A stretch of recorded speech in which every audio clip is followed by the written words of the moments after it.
It's Deanna here. I wanted to come here tonight to ask the question, has Harry lost it? Has Prince Harry lost it, or is it history's fault? Because when we look back at his entire history, and this is what we're going to do tonight, we're going to just talk about some of his relatives, and obviously it's Prince William's relatives too, back to the 1800s. And if you, or actually even the late 1700s with King George III.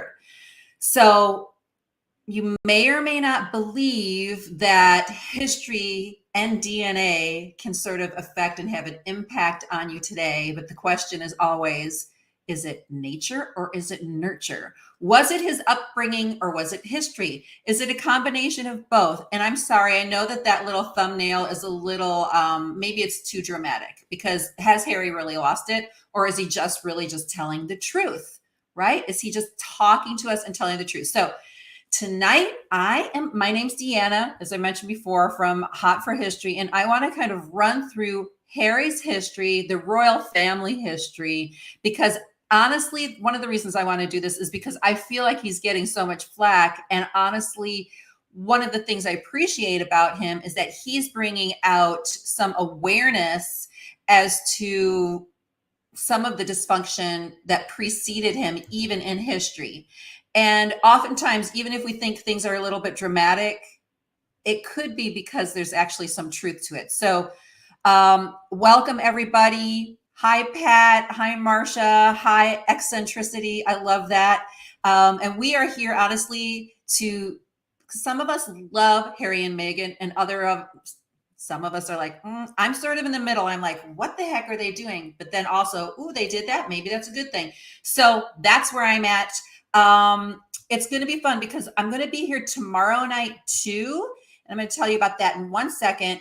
So here's the question: Prince Harry's emotional breakdown, which some people are interpreting that way. And in all honesty, when I'm reading that book, I'm like, oh my gosh, hello. Can we get some positivity here? Because it's sort of like a lot of whining.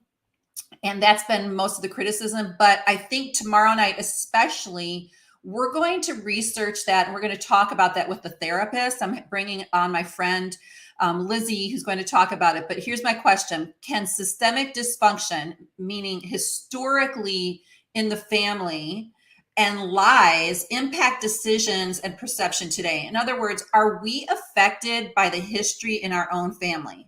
If we go back 200, 300 years, I mean, many of us don't know what that history is, but are some of the things that we're doing now, is it nature? Has it come from, our ancestors? I mean, in Christianity, we call it like a generational curse. Actually, in many religions, they call it like a generational curse or a generational blessing. Is that something that we're kind of seeing with Harry at this point?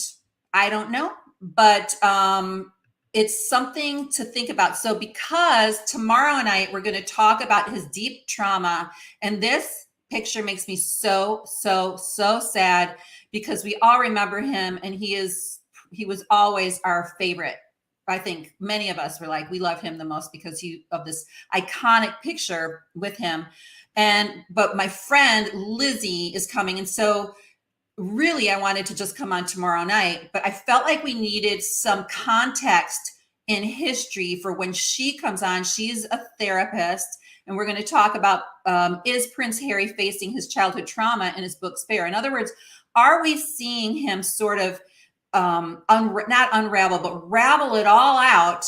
And we'll talk about this tomorrow night, because he actually feels safe now because he's away from that. And it just sounds like a bunch of spewing, because the royal family is extreme. They're either extremely quiet or, Harry's had no example. I mean, it would appear, of balance, of how do you kind of have the balance. And it's possible that his upbringing, because it's a lot more traumatic and a lot more dysfunctional than we think, is kind of the root cause to it. So that is sort of the background. Please come tomorrow night too, because we would love to see you, because Lizzie is going to break down things like, okay, is he projecting? Is he, now starting to express his anger and his frustration from his grief, and yet he's doing it very publicly in the form of a book? Like, what happens when kids have what what is called adverse childhood experiences. So that's going to be her thing. And so some of you watching tonight are going to enjoy this little history lesson. Others of you are going to go, I don't like sitting in a classroom, and so I don't want to do it. But I'm going to talk about, so I find them really interesting, his lineage from King George III all the way up to now. And I think the royal family doesn't really talk about this, but there's a history of dysfunction and mental illness and all of that. And I think, they try to cover up, or they try not to address it. So one thing is King George III. So we're getting into history, guys. It's not going to be as much gossip tonight as it is history. King George III, he was a great something grandfather of Harry's, right? So he was known as sort of the crazy king. And he reigned in the 1700s, late 1700s, and into the 1800s. He was actually a guy with a character that was very similar to King Charles. He loved nature. He loved the arts. He was, a really nice guy in general, at least on this end of, in Britain. When he went to America, apparently he would smile and then say, let's just kill them all. Right. So, he was complicated. But when he got older, he ended up having this illness called porphyria, which apparently was from, and it made him deranged. It made him crazy. So his son had to become sort of like the king, but he was Prince Regent. And so there's this history, because now the royal family, if you notice, I just put up a short about the campaign that Kate Middleton's doing, which is amazing. I kind of did a tongue-in-cheek kind of a thing on my short, but there's a history of mental illness that hasn't really been addressed. And now it seems like the royal family is all coming out and addressing it. Like they're on their campaigns on both ends. Okay, so this was the deal with George way back in the day. Now, there was a succession crisis with him. And again, guys, if you don't like the history lesson, I'm sorry, but I want to give the context, because tomorrow night we're going to basically, psychoanalyze Harry and why he's doing all the things he's doing. And I personally think it's important to have the context of the royal family. So, King George was around, and then he ended up having this whole constitutional crisis, right? There was no heir. He had 15 children, and then 13 survived. He had this amazing wife, Queen Charlotte. And then they had their granddaughter was supposed to be the one after their one son that would have the heir, right? But her name was Princess Charlotte. She ended up having a child and then dying in childbirth. And the child died. And then there were all of these men, his princes, King George's princes, that didn't have, his daughters were too old to have children, because they like to do needlepoint with Queen Charlotte. That was basically what they did. And then the men didn't really have any heirs either. So all of a sudden, Parliament gives them a deal. They're like, hey, we'll give you all tons of money if you just head off and have babies, because otherwise this whole thing is going to end. So these men go off and they marry all of these German women, right? So it ends up that there's this guy, Edward, Duke of York. He finds this woman, her name was Victoria as well, and they have Queen Victoria. But there's 3 people ahead of Queen Victoria, but then they all die. So Queen Victoria, I think that sometimes people tend to use generational trauma as an excuse for bad behavior. I'm not saying that there's not. Yeah, I mean, I agree. We'll definitely talk about that too, because there is. I'm going to hold your question and I'm going to address it when we get, because I do want to talk about that. So anyhow, so Queen Victoria is her mother, her dad dies immediately after her dad and her grandfather die. So now everybody knows, okay, she's going to become the queen. And we hope, this is her mother, we hope she becomes the queen before she's 18, because I really want to rule with my boyfriend over here, this guy who's the equerry, we're going to rule. Happens that she turns 18, and then the guy who's now the king, which is her uncle, he dies. She becomes queen. And that is how she was like fifth in line. Now Harry is way down there now too, right? So these things kind of happen. So there's this history of these mysterious spares kind of coming into the fold. So then she's the queen. She has all of these children, and she loves her kids. She didn't really like having she didn't really like them when they were babies, but she loved her husband and she loved having the kids and stuff. But Edward the Seventh, who was the son and the heir, he went off frolicking because he had all of these mistresses, and he goes off and he has all these mistresses, and he comes back because his dad, who is basically Queen Victoria, lived for her husband, Prince Albert. Like, she just loved him. So he went off to try to get Edward, because it's like, Edward, you can't be like, we don't want you to die from some kind of disease, right? Going off with all of these women who you had to pay for. So anyhow, he comes back and he gets pneumonia, and then the king, Prince Albert, Queen Victoria's husband, dies, and he's just 42 years old. The queen never forgives Edward, hardly ever talks to him. Eventually, now I am running through, guys, this history so fast, but I'm trying to bring up a point regarding this sort of legacy of, and then we'll address Liz's question regarding, or comment regarding generational, like, is it nature or is it nurture? Because a lot of people have really bad backgrounds and they have zero problems. Other people lean on that as their whole excuse, so I'm just bringing this up. I'm not making statements that it is or it isn't, but I just find it interesting. So Edward basically is now blamed for his dad's death. Eventually, Victoria dies and Edward becomes king. He's older when he becomes king, but he's married Queen Alexandra, who's a beautiful woman. Now, it gets a little interesting because, all right, Edward has a mistress that he has for like 12, 15 years to his death. Her name's Alice Keppel. She is Camilla's great grandmother. And then also, so with technically no relationship, or actually she's her great grandmother or something. I think it's two, great grandmother. Alice has a child named Sonia. So many people believe that Sonia was actually Edward's child. Again, it's hearsay, but it's hearsay to massively. So it's quite possible that King Charles is the second half cousin of Camilla, even though they say they're related somewhere way down the line. So think about this.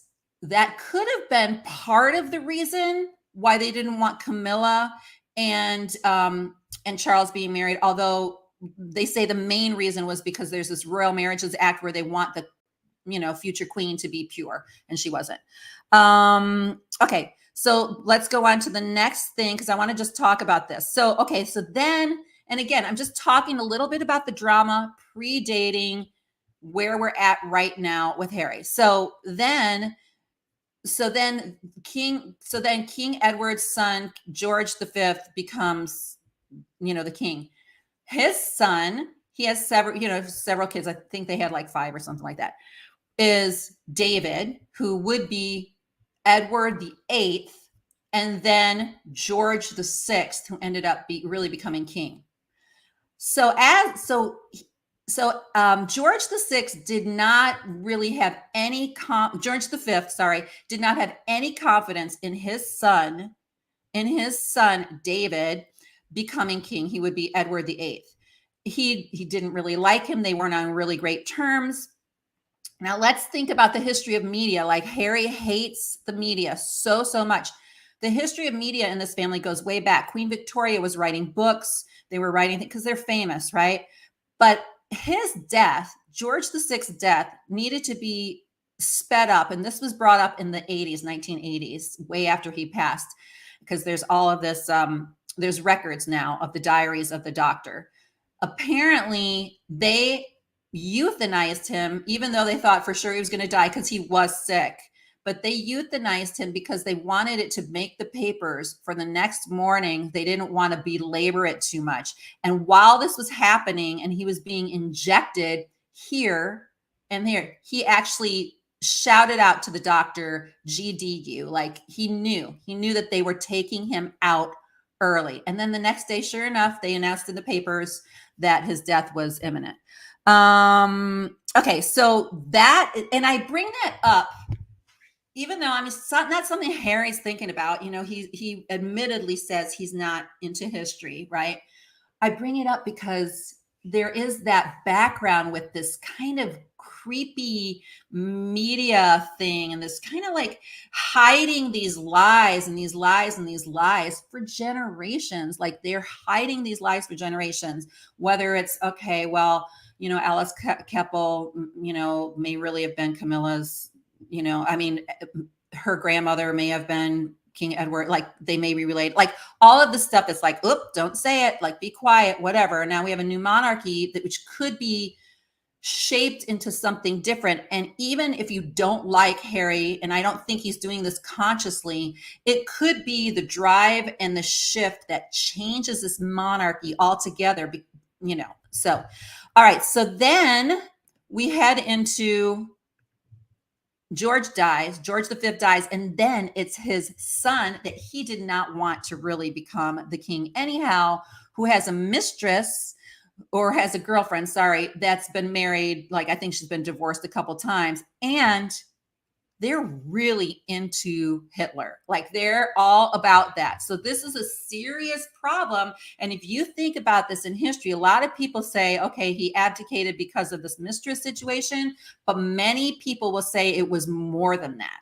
It was more than that. They did not want the entire world and the entire nation to be connected and sympathetic to this cause that was starting to brew, you know, with the wars. So that is just something to think about. So he abdicates. And then, of course, that is how George VI, Queen Elizabeth's dad, becomes king.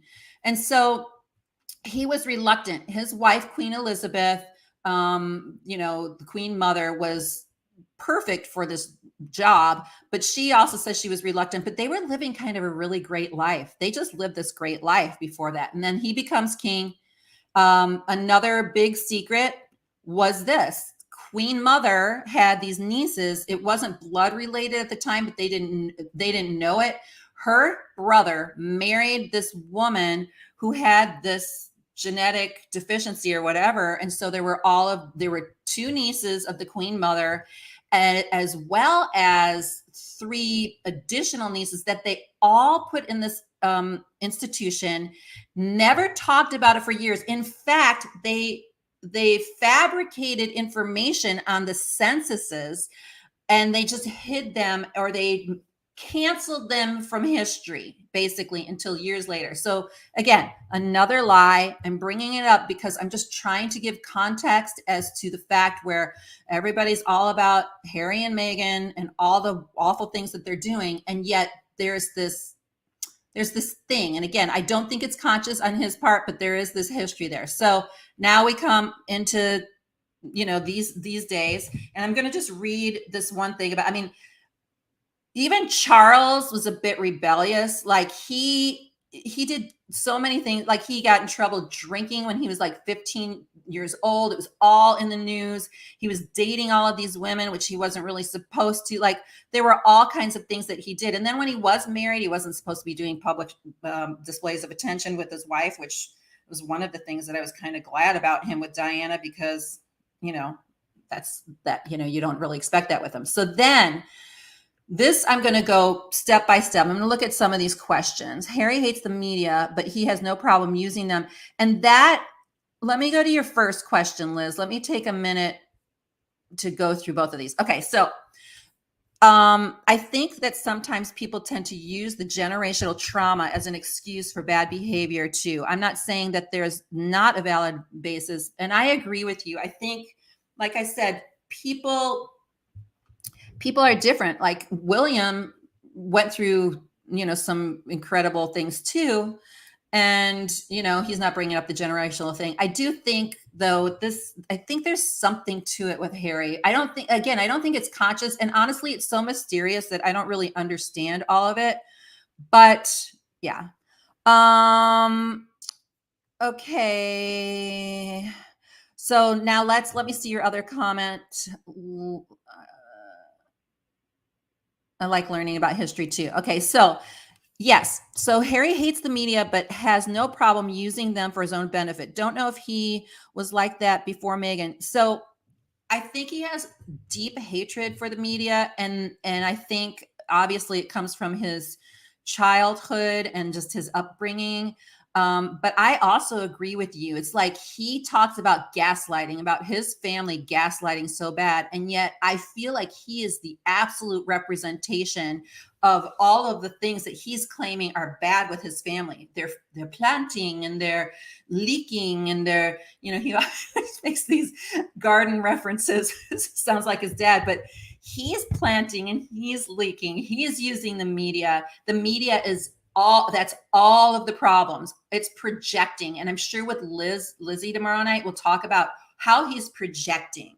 People in a lot of pain will not address the real issue, and they'll project because I read this online, and I think it's a legitimate point, although I do think the media chased the car down in the tunnel when Diana ended up dying. But the driver was also drunk. They didn't have their seatbelts on. Like one person said, it literally could have been an accident that happened that, they could have gotten through if the guy hadn't been drunk. But Harry says it doesn't matter that he was drunk. It doesn't matter.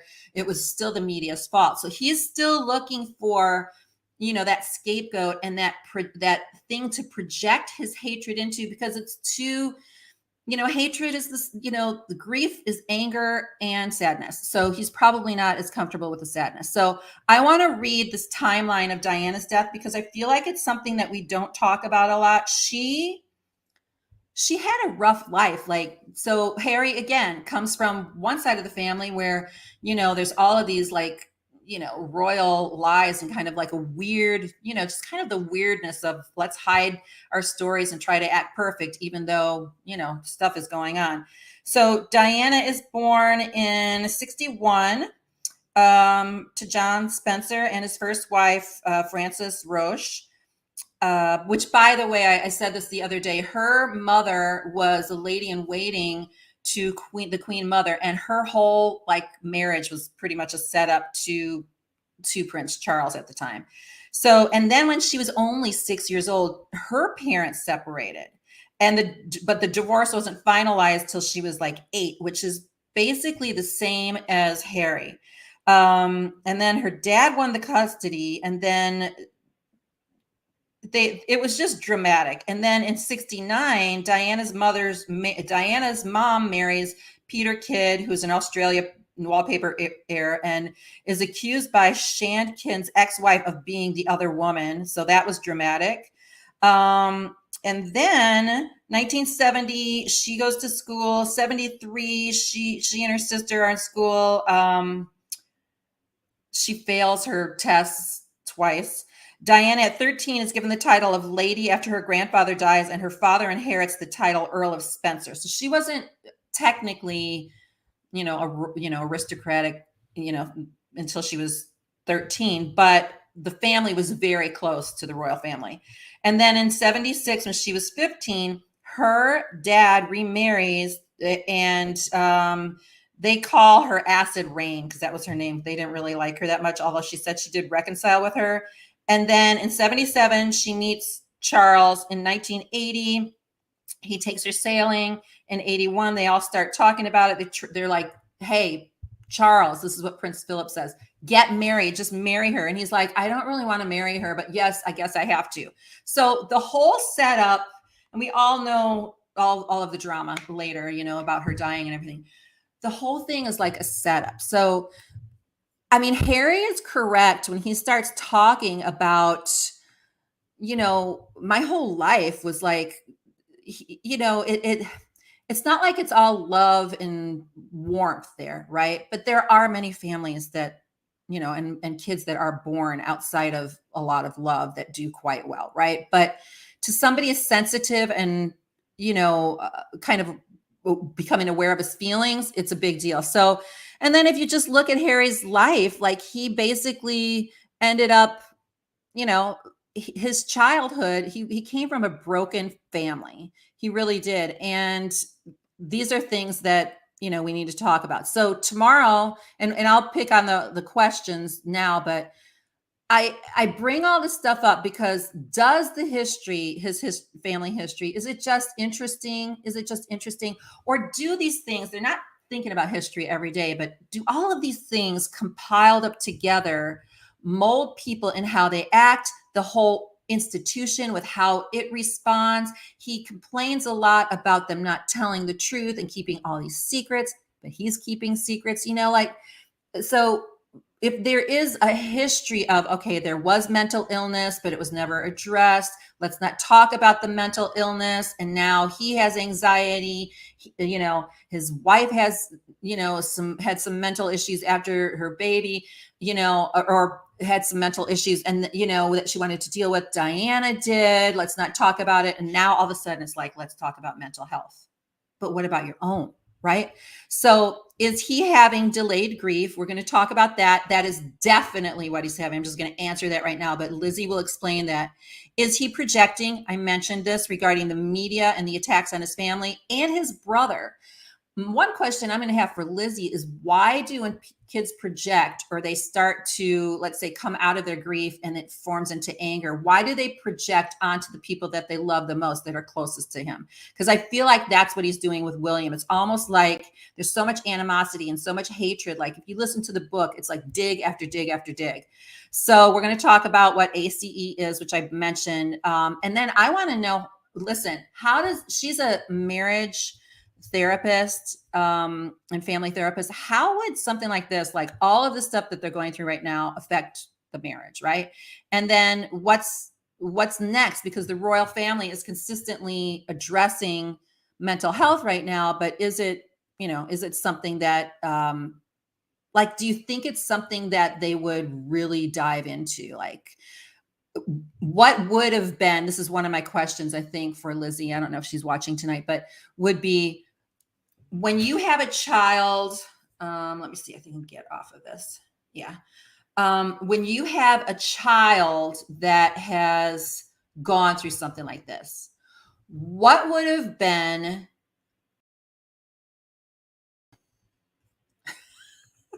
I'm the tech person here too. Whew, I got through the slides. Okay. What would have been his treatment? Like, I have kids, I'm into therapy. I'm into, okay, wait, let's talk this out. The kid, the parents die, all of a sudden, they don't know what to think because they can't verbalize what it is. And at first it's just survival mode. They're not really, I don't know if they're even going to do well in therapy right away. Right. But if they suppress it, which apparently is what this family does, what does that look like? What would have been the proper mode? Because when it's not expressed, it can turn into all kinds of things, including what we're seeing now with Harry. So typically, in my opinion, what could have happened, how he could have handled this, let me get the heck out of Dodge with this family because they're crazy, right? Would have been, all right, I'm going to live in the United States with my wife. And maybe I'll write a book, but let me just sort of journal it all out, get it all of my anger and all of this stuff out. And we'll just kind of we'll still write a book, but it doesn't have to be me barfing everything onto the page. It doesn't have to be everything. I feel like he has never been taught boundaries as far as this thing. It's like, he's either been told never to say a thing, and he interprets his ability and freedom now with him being able to say everything. And there's a balance. And I think with good parenting and with good media training, you're taught you don't have to share everything, as my kids say, overshare. You don't have to overshare. So I'm going to take some questions, and I know that this is a little crazy, but I do want to know. So here's my question. Going back, we have a genetic mental illness from the inbreeding from years ago. We have infidelity out off the chain.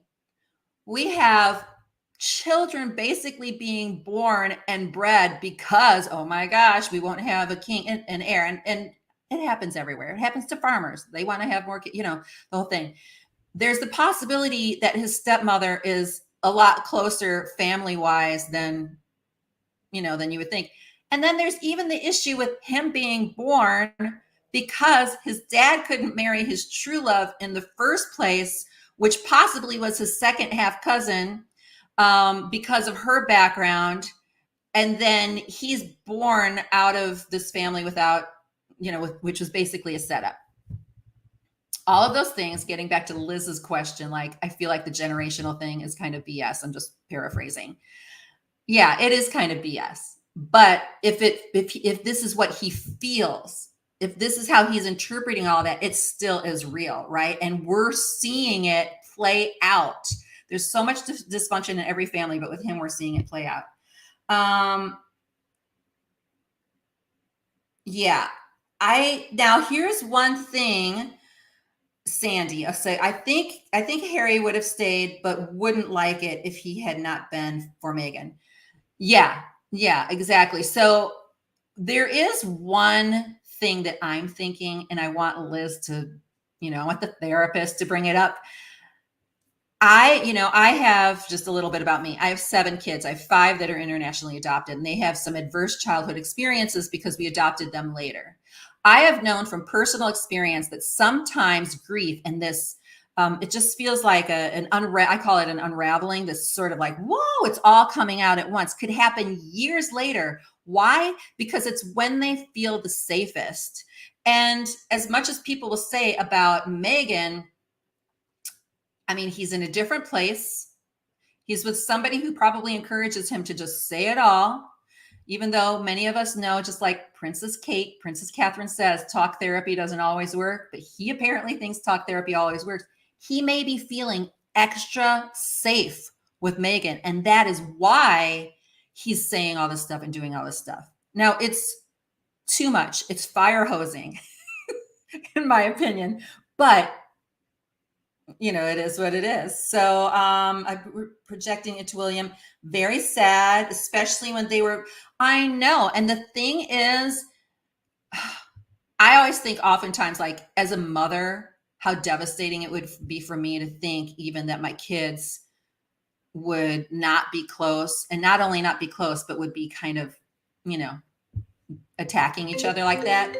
Oh boy. Sorry, my phone should not be doing that. I thought I put that on. Okay. So, yeah. So okay, hold on. I want to take as many questions as I can. It was a setup. He married Diana and it wasn't right. I know. But I wonder if she knew. I mean, it was her grandmother set it up, and I think that she definitely was into him. And he was a little bit into her at first too, I think. I am so sorry. I thought I had that taken off. So, okay, let me see if I missed anything. I like seeing the room in your real house when you do these live chats. Oh, because of my green screen, I'm seeing the room. Yeah. Okay, good uniforms through. Okay. We'll talk at some point about the German connection and England. Everybody's German. They're all German. There's hardly any Anglo blood there, but that's a whole other subject. So listen, guys, I just wanted to cover this. I don't really have an answer, but I wanted to show you the background. When you come on tomorrow night, that's going to be more engaging, more interesting. It won't be as much of a history lesson. We're going to be talking about these things, like why, like what do you see from the child that was the child of divorce in the limelight? His mother dies. Years later, he breaks with the family. There's all this stuff. He's the second in line, the third in line, the fourth in line, the fifth in line, whatever. He keeps going down the line. And now he's expressing all of this stuff. What is that? What could it have been? If the parenting would have been different, if somebody would have helped him, nurtured him, talked to him, guided him, kept an eye on him as far as like what he's feeling, or been there for him when his mother wasn't, what would that have looked like? What therapy could he have gotten? You know, would he have learned kind of like boundaries? Would he and Will have been closer? Maybe even Will is just, you know, standoffish. He didn't want him to hang out with him, you know, at college. Maybe that was Will's way of coping. And now it's all about mental health. They're all talking about mental health, but is it just talk? Like, are they going to, you know, turn the finger to them and say, you know, this is me too. I have to deal with this. I've had anxiety. I mean, I know Kate talks about postpartum depression and all that stuff, but are they going to address grief, or are they going to continue to tiptoe around it? Because Harry seems ready, willing, and able now to talk all about his feelings. So we're going to address that tomorrow night. I appreciate you guys being here. And thank you for enduring a little bit of a history lesson. I went way too fast through those subjects because those people are very interesting. King George, you should check him out, and check out the connection with Alice Keppel. Research that a little bit. It's very interesting. And please do subscribe and share my videos, and we'll talk to you soon.